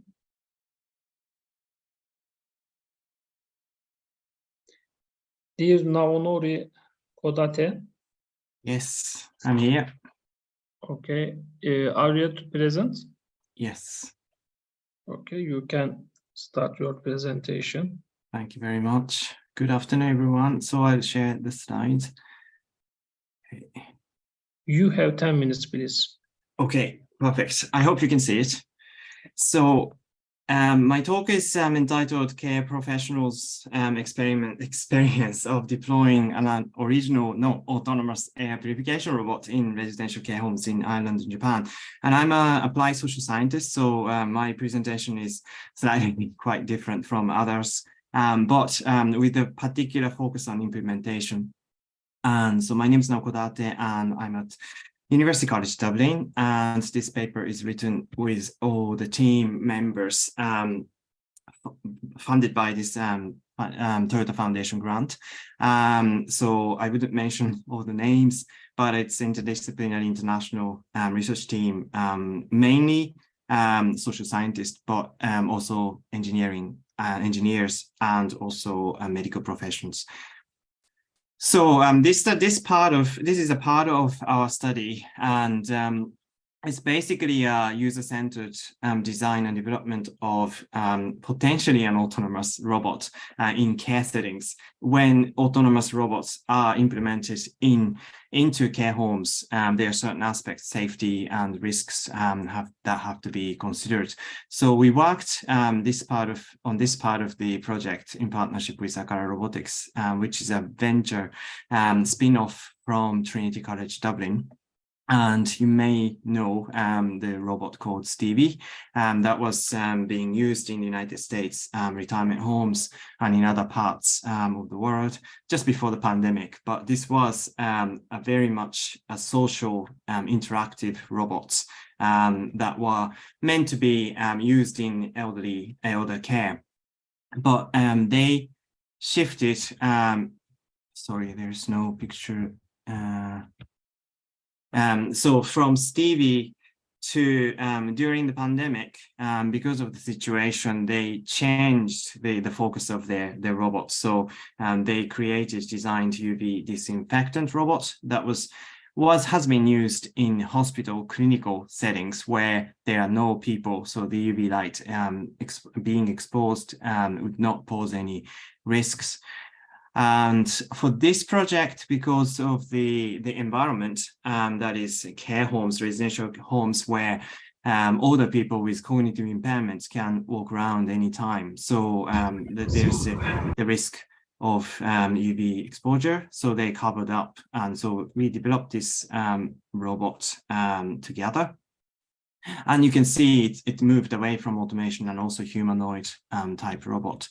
I go back a little bit. So the background to this study is really about usability and acceptance. So there was already a presentation about farming earlier on. So the similar focus is in there. In Asian countries in particular, but also in the West in general, there has been a lot of shift and focus on digital health, including the use of robots in care, mainly to reduce labor, so increase efficiency and so on. But the acceptance or the intake adoption rates have been quite low, even in a country like Japan, where there's a lot of investment. So that's the focus, and how can we change the process of implementation so that some of those social robots can be used more widely and by users, accepted by the users. And this is just probably there's no explanation needed. It's the using LiDAR and LCD display. And this particular robot is designed like initially so that people can actually move around manually, but also using joysticks so that they can use it remotely. And then there is also emergency stop, which is quite important in care settings. And the idea really is quite simple. So this goes around and close to the place where people gather in care homes. So there is a concentration of people at one point in time. And so for the pandemic, this was important to pick up aerosol droplet problem by moving this equipment around. And in terms of the efficiency saving, it's not to replace people, but in terms of people and like where people gather, they can still use it. And so it could actually add some extra burden or work. But if you move around in a different kind of a setting and different kind of equipment, it could take 2 hours. But this one, with this technology, it could just reduce the time down to 10 minutes. So the idea again is to support care professionals during the pandemic. So this is just a movie clips, very short one to show how tech engineer and developers basically giving them instruction before they start to trial this VR. I don't know, maybe it's too noisy, but so you can see people can move it manually, but also using the joystick to move it around remotely as well. So they are practicing. They did practice for a few days, 2-3 days, before they actually start using it in the actual care provision setting. So this actual study is this sort of pre and post proof of concept study in 2 residential care homes, one in Dublin, another one in Tokyo. And this robot called BAIR was developed and installed first in a care home in Ireland, and after 8 weeks of deployment, it was transferred to Japan for another 8-week trial. And the study really was sort of primarily qualitative, with semi-structured interviews, ethnographic observations, and focus groups before, during, and after the pilot period. But just keep in mind, this happened in the middle of COVID. So actually, some of the interviews took place online, and so on. And the questions to explore were how did care professionals, robot users, in this case, physiotherapists, nurses, and care professionals, rate VR usability and experience interacting with it. And second question is, were there any differences between Ireland and Japan in terms of usability and the perceived usability and experience? And what functionalities do care professionals expect in the future, particularly around automation?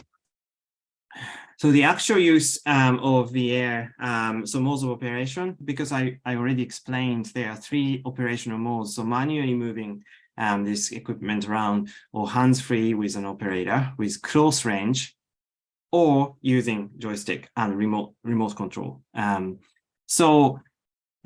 Japan, the use of joystick was the most popular choice, while in Ireland, manual mode was most frequently chosen method. And the trade-off was emphasized, not just during the interviews, but also the observations. Manual operation and also autonomous appearance, basically moving it around from a distance, so that actually people who, like older people who are giving provided care, could see it as an almost autonomous robot. And there were interactions between the robot and older people, as well as care professionals.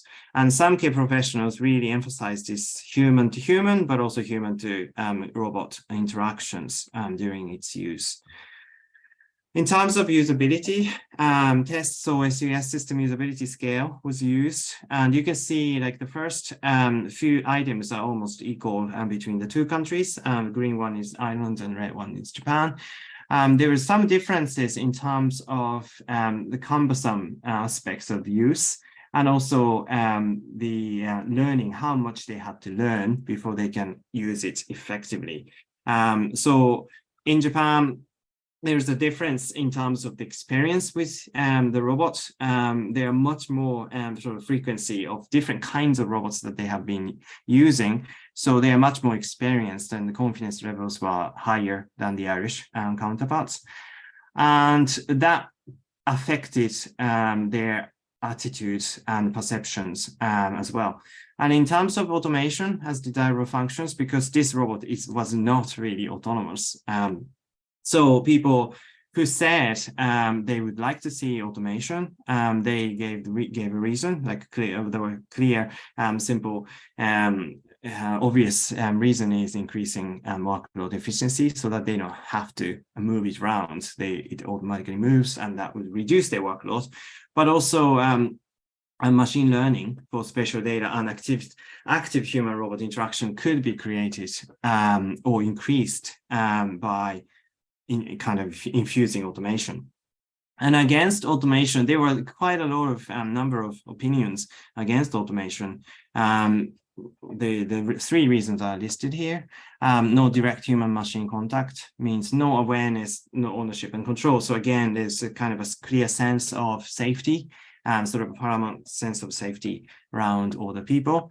And then the third one is complex systems are bound to fail. So they are considering some sort of the maintenance aspects of it. In this study, during this study, there were engineers who are behind the scenes. I mean, not in situ, but they were always on call. So if something happened, they could have been called to help and so on. But mostly, if they purchase this type of equipment, they have to maintain it themselves. And that's what they were thinking about. And the interview data, I already mentioned this. So the value, the emphasis over human interactions.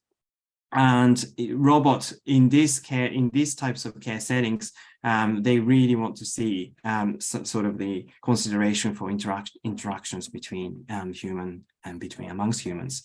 In care settings, interaction between human users as well as those between human and assistive technology are seen as vital.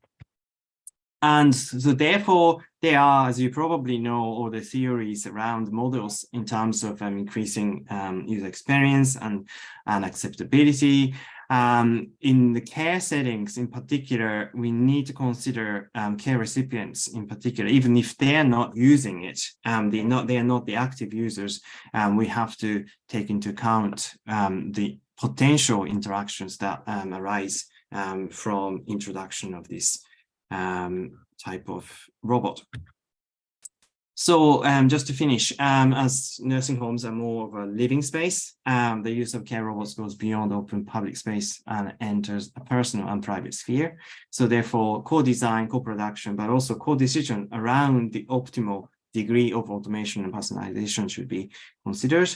And this particular experiment was quite unique. There are a lot of studies now conducted in living labs, so creating simulated situation, but this was actually used and deployed in the real setting.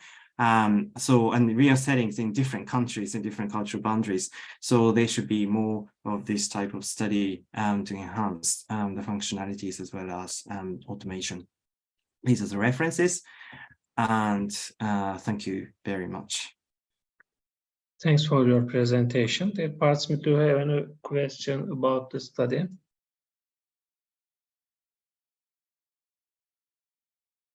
Okay, no questions. Thank you again. I wish you success. Thanks so much.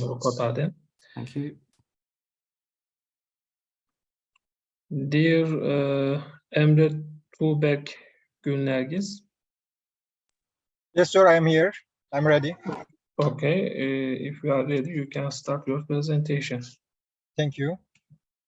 You have 10 minutes, please. Thank you. I believe you can see my screen. Yes. Hello, everyone. This is Emre Tuğberk Günlergiz from Istanbul Gedik University, Department of Mechatronics Engineering. Today, I'm going to present you our work on a soft pneumatic gripper and its application on an underwater vehicle ROV for grasping archaeological delicate items. This work was done by me, Savaş Delibal from same university, and Bilal Görmüş, also Joshua Ovasud Dankwa from Cleveland University, and Omar Faruk Emon from University of New Haven, US.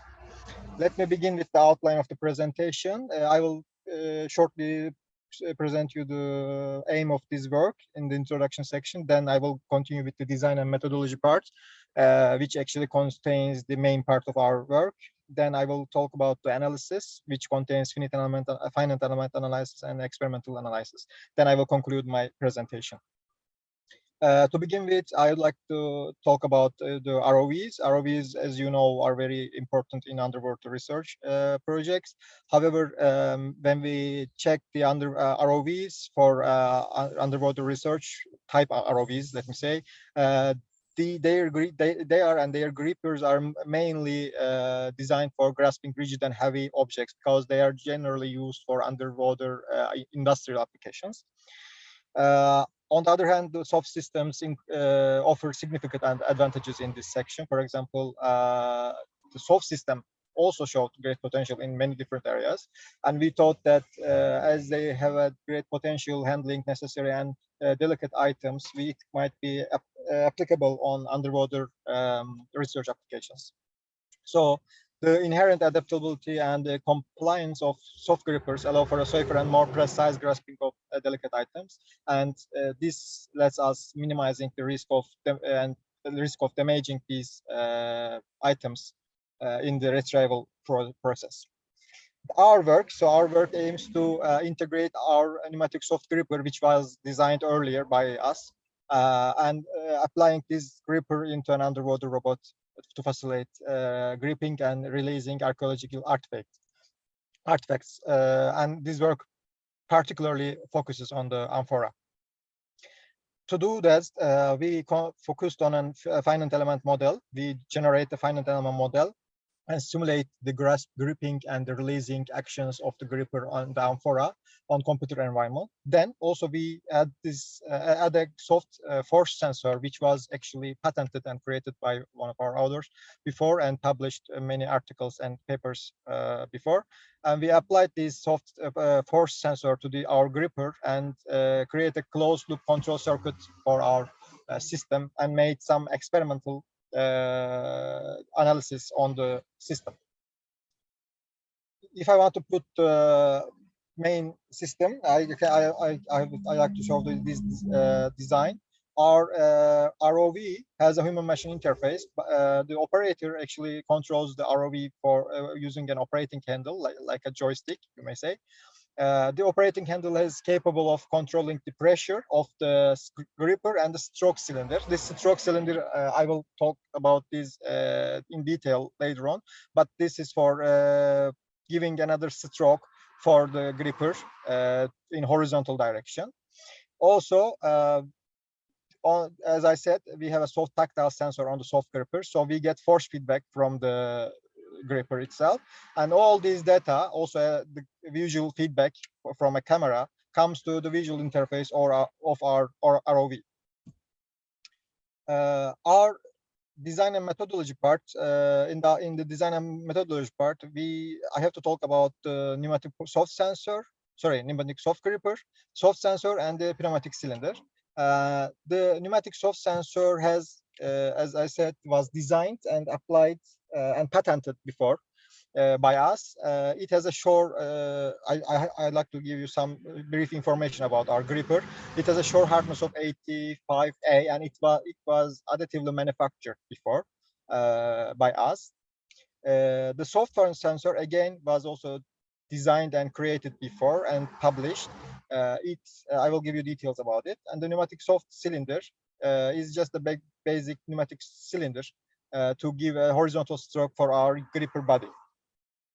The sensor provides a force feedback, as I said, from our system.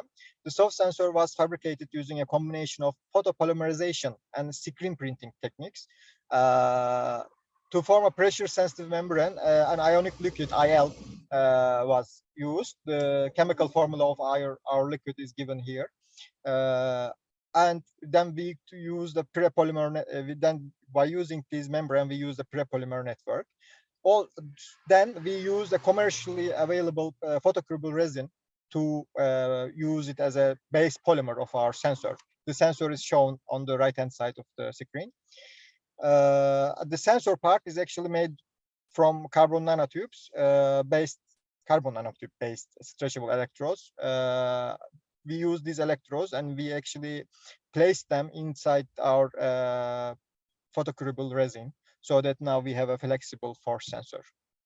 And the details of this sensor was again patented and published before in many different work. If you like, you can see our references. And our system, as I said, has a stroke cylinder, pneumatic cylinder, because the ROV itself is a very big device. Sometimes it is very hard to reach tight places underwater, especially in deep sea. Sometimes you have to retrieve some objects that is under a rock or inside of an wreck. So we add another pneumatic cylinder to give this to give a stroke for our pneumatic system. This is the pneumatic system. Actually, you see that we on the above the water we have a compressor part and the conditioner. This conditioner has a pressure regulator as well. Then we have a solenoid valve to control the open and close operation of our soft cylinder. Also, this system also, as I said, has a pneumatic cylinder to give a stroke. Our control algorithm is based on, as I said, pressure control. So to do that, we actually create an PD controller.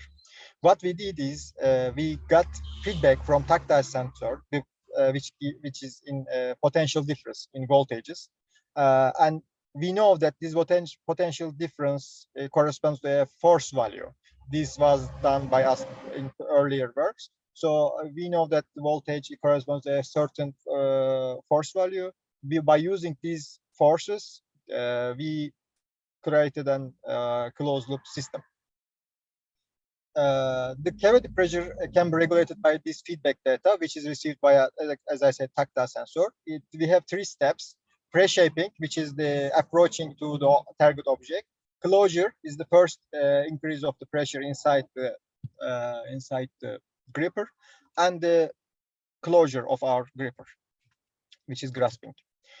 As the object is centered within the grip and the finger chamber is gradually inflated, as I said, with a constant, predefined closure pressure of PC. Then to firmly grab the object, we again increase the pressure up to PG. A PD type controller was used, as I said, to bring the PC and PG values up to our desired values, because sometimes you, in an open, as you know, in an open loop control circuit, desired values has an error from the actual values. So to get the real value, the input of the PD controller is the error signal formed by the voltage values coming from the soft tactile sensor. So what we do is we actually subtract the reference value from the actual value. This is the empirical equations we use for obtaining reference voltage. And here V is the voltage value corresponding to the pressure at P at the system. The difference between the voltage value obtained by I and the voltage coming from the sensor, the real sensor, is the error, as you know. Then the control signal can be written as a regular controller formula. Here, KP and KP and KD are the control parameters, and we obtained these empirically as 7.5 and 0.015. Okay, in the finite element analysis, we used Abaqus software and used Ogden hyperelastic model to simulate our design in computer environment and see the results. One end of the gripper was fixed about in 3 axes, and the other end, the tip of the finger, let me say, it was let free. As the applied pressure increased, the gripper exhibited bending behavior, which brought advantages of for grasping and manipulating the objects. The analysis were done from 0 megapascals up to 0.3 megapascals. At an applied internal pressure of 0.2 megapascals, the gripper exerted a contact force measuring 3.66 newtons. This was the numerical result. And the displacement was approximately 28 millimeters. In the analysis part, we have actually 3D printed some replicas and some other objects to check our gripper in real world conditions. 2 different sizes of amphora replicas were designed and 3D printed. Also, prior to the underwater experiments, we actually did the same test above the water. We made sure that the gripper was able to firmly grip and securely grip the amphoras above water. Then we went to do underwater experiments.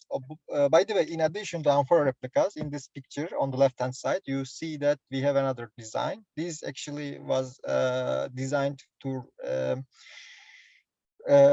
resembling an empty container, because not always in underwater researches you not always retrieve amphoras. You sometimes have to retrieve different types of objects.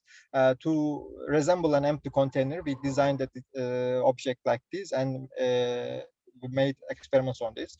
In the video, you can see the working system. The ROV was operated by an operator manually. However, the pressure part of the system was, again, as I said, with the closed loop PD controller.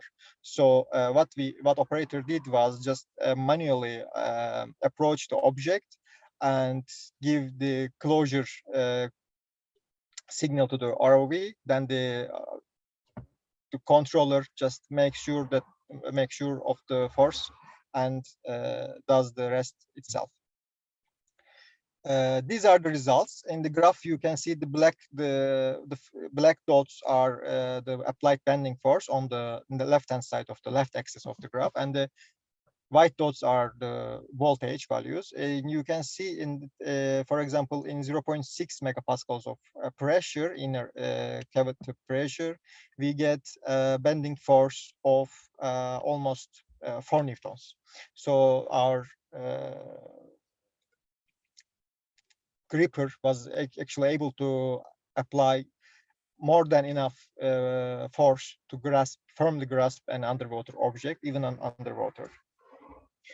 To conclude our work, I'd like to say that our work did not contain the design and production of the ROV itself. It is just an ROV that our students actually designed and produced in our university.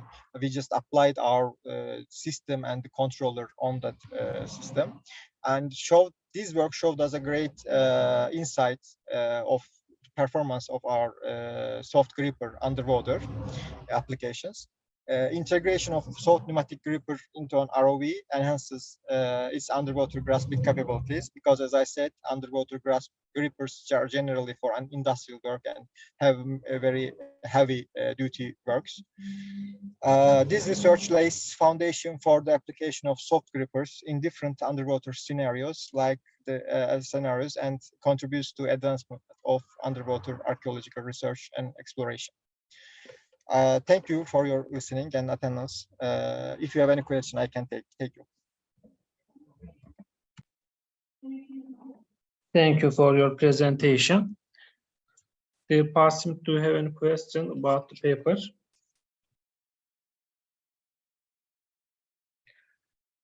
Okay, no question. Thank you again. I wish you success. The last paper belonged to dear Lejuba Isakko. Yes, I'm here. Okay, if you are ready, you can start your presentation. Yes, I'm sharing the screen. So let me know if you can see my presentation, please. Yes. Okay. So I'm Lejuba Isakko, a PhD student of the Università degli Studi di Pavia, and today I will present the research on brake system model for an haptic brake pedal control. After a brief introduction, I will deal with the brake pedal prototype, and then I will illustrate the brake system model and the related numerical results. And finally, I will show a possible experimental setup, and I will conclude the presentation. Haptics, the word haptics refers to all the tactile feedbacks and other body sensation that through which the user can have a more immersive experience in the virtual reality. Haptic interfaces are widely used in many fields, such as surgery, electronic devices, video games, automotive, and vehicle simulators. Here, specifically, they are used to increase the vehicle safety while driving, or to improve driver behavior and performance, or to study the vehicle handling and comfort without expensive prototyping or time-consuming tests on tracks. And in this field, a lot of haptic interfaces has been developed. For example, joysticks, actuated steering wheels, active belts, and active pedals. focusing on the active pedals, they are characterized by the hardware interface, that is the pedal that must be controlled in order to give a proper feedback to the user, and there is the software connection with the vehicle simulation on one side, and on the other side there is the need for a numerical model for properly controlling the system. The current research task is to design and realize an haptic brake pedal prototype, and then to create a brake system model in order to control properly the prototype to give a consistent feedback to the user. The brake pedal prototype is made of a pedal subassembly and a motor transmission subassembly. The pedal is composed by a pedal pad connected to the pedal lever pocket through a flanged element. And the pedal pocket ends with a rod connection that is visible on the right, that connects with an hexagonally shaped truss that is the link between the pedal and the motor transmission element. The motor transmission is composed by a brushless motor that is coupled with a screw that moves on a linear guideway. On the linear guideway, there is mounted a proximity sensor in order to measure the zero position of the system, and on the truss, a load cell is mounted in order to measure the force acting on the element. To create the real pedal, starting from the CAD, a constrained genetic algorithm optimization has been performed, minimizing the required motor torque to keep the system still at maximum pedal load under the constraints on minimum and maximum transmission ratio and motor encumbrance in longitudinal and vertical direction. The variables of the problem were the pedal inclination initial value and the pedal geometry, while the electric motor and the screw pitch were defined and introduced as fixed parameter due to the product's availability on market. Since the algorithm was not the main focus of the research, an already existing MATLAB routine was implemented. For creating the brake system model, the approach commonly used in vehicle dynamics is not suitable, since we need to analyze the transient. So we need to pay attention to the brake system elements. The driver, when applies the brake, the force on the pedal, pressing the pedals,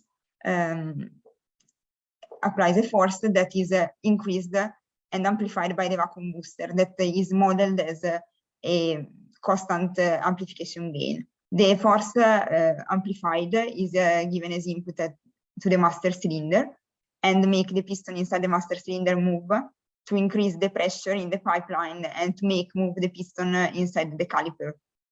On the rear, we have also a rear pressure limiting valve that for now is not modeled numerically. Focusing on the main components that are the master cylinder, the caliper cylinder, and the pipeline, we have that the master cylinder has been modeled as a single chamber cylinder with a fixed geometry in which the piston moves. The piston is modeled as a lump mass, and the degree of freedom is the piston displacement. While moving, the piston encounters some resistances that are specifically the pressure, the friction that is modeled for now only as viscous, neglecting column and Strybeck friction, and the elastic resistance force that is given by the return springs that make the piston come back to the initial position when the pedal is released. Similarly, the caliper cylinder is modeled as a cylinder with a fixed geometry. And also in this case, the degree of freedom is the piston displacement. The piston is modeled as a lump mass, and during its movement encounters some resistance force that are specifically the pressure resistance and the caliper viscoelasticity that is modeled as a spring damper. The hydraulic system is modeled with the continuity equation written over the pipeline, considering the flow rate as constant. In this case, the degree of freedom is the pressure variation, and the fluid is considered as compressible, introducing the compressibility thanks to the bulk modulus relationship that states that the fluid compressibility depends on the pressure of the system, the ambient pressure, and the air content on the fluid. The pipeline for now has been modeled as rigid with a fixed length of 2 meters. This system, it is a coupled mechanical and hydraulic system that generates a set of non-linear algebraic differential equations. For integrating this equation, the Newton-Raphson method has been applied, and the algorithm is characterized by a nested for loop. The outer loop is highlighted in the slide in light blue, and it is the time integration loop, while the inner loop is the Newton-Raphson integration that is the core of the algorithm and is highlighted in yellow. And starting from initial time and initial conditions, the Newton-Raphson integration computes the positions. And then once the positions are obtained through the trapezoidal rule, the velocities and accelerations are computed. And then the states are updated in terms of time and the initial conditions to perform another loop till the maximum time imposed by the simulation. Having a look more in detail into the inner for loop for Newton-Raphson integration, it must be remembered that cylinders are geometrical entities with boundaries, lower and upper boundaries in which the piston moves. So these boundaries are constraints for the system. The constraints are introduced as equality constraints thanks to the slack variables transformation and the augmenting Lagrangian multipliers approach that introduces in the Newton-Raphson method the constraint matrix and the Lagrangian multipliers. The Newton-Raphson method takes the time integration inputs and computes the residual vectors and the Jacobian matrix for computing the position incremental that is used for updating the position vector. After the update of the position vector and of the Lagrangian multipliers, the error is evaluated. If the error is lower than the specific tolerance that namely in this case was 10 power minus 12, the algorithm exits the inner loop and continues with the outer loop and the time integration for another step. Otherwise, another iteration is performed till a maximum of 100 iterations. For validating the algorithm, a numerical input force was imposed at the master cylinder, and it is the plot on the left, where time history is characterized by a rising force that means the pedal that is pressed, a constant force representing the pedal keeping, and the decreasing force representing the pedal release.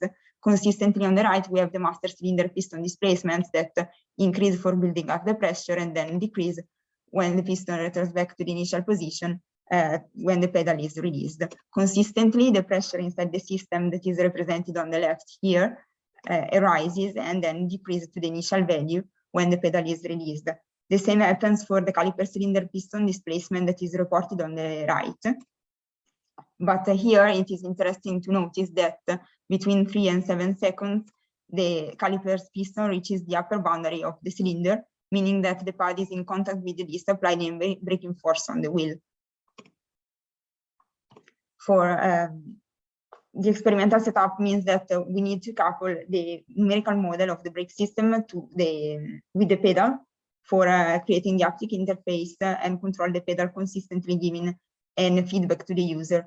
There are different possible control loops that can be applied: an admittance loop in which the numerical model is fed by the real force that is measured on the road of the pedal, and the control is in position.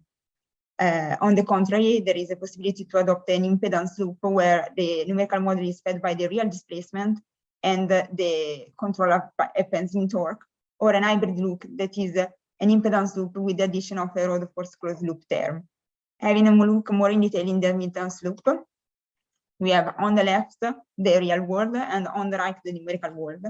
And the driver applies a real force on the haptic pedal, and the road force is measured by the sensors, and there is a transformation from haptic pedal, that is the real pedal, to the virtual brake pedal transformation that permits to compute the equivalent master cylinder and to give this equivalent force, master cylinder force, into the virtual brake system model. And this transformation is important because having the same real pedal, we can model different brake pedals virtually, from the race pedal car to a city car or a commercial vehicle pedal, giving a consistent input force to the numerical model. And the numerical model gives the braking force that can be used and injected into the simulations, and the master cylinder state, that means the piston displacement, velocities, and accelerations that are used as input for the virtual brake pedal model to compute the virtual brake pedal angular position, velocities, and accelerations. Then we have the counter transformation for virtual pedal to haptic brake pedal in order to compute to actuate the motor and to move the real pedal in the correct position to have a consistent force feedback. The virtual model is built in order to introduce also some perturbations in the system, for example, a fault injection that could be a breaking of the brake system with some air that is injected at a certain time instance in the oil, changing the oil air content, and so make the brake fail, or some other effects that could be the wear of the parts and so on. So we have already built the brake pedal prototype and the mathematical model, and we have verified the mathematical model as described above.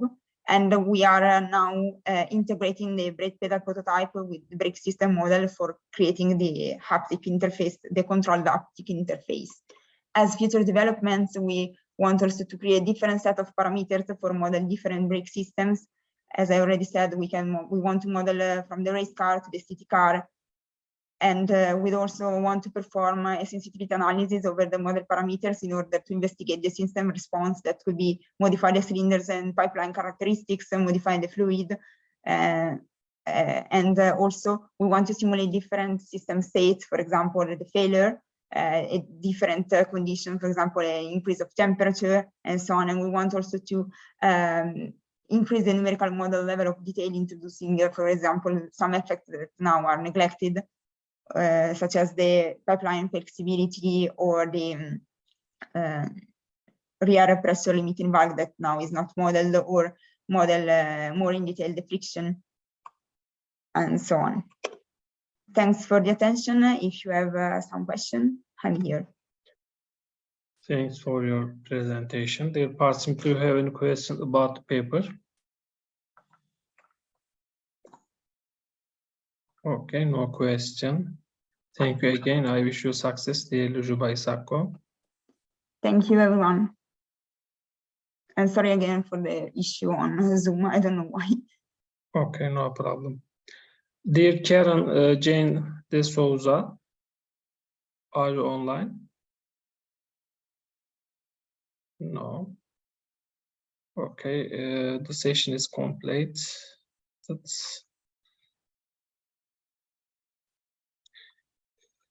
Dear participants, thank you for your attending, and thanks for your contribution. I wish all participants continued success. I would like to end this session. Have a good day. Good luck.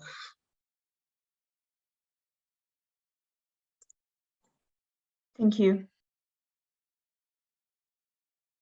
Thank you, everyone. Have a good day.